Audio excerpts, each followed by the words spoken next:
How to remove noise from video in Capcut PC. Hi guys, in this video I'm going to show you step by step that how you can remove noise from video in Capcut PC. So let's dive in. So first open up your Capcut app like so, and then you have to just choose a project that you want to work on and choose this video track. Now on your video track you have to just scroll through over here on this video section.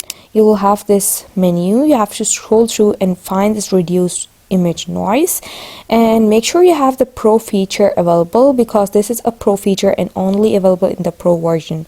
Just make sure you have the pro version. Now click this reduce image noise over here, and you can choose the level over here to be weak or strong.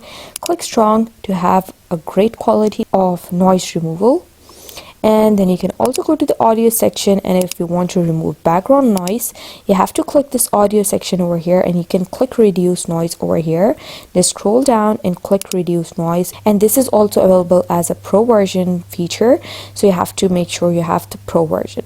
And once done, you have to click export, and you can see the processing over here right next to this section over here. And once done, you'll have your noise removed from your video in Capcut PC, and that's how you do it. Thanks for watching.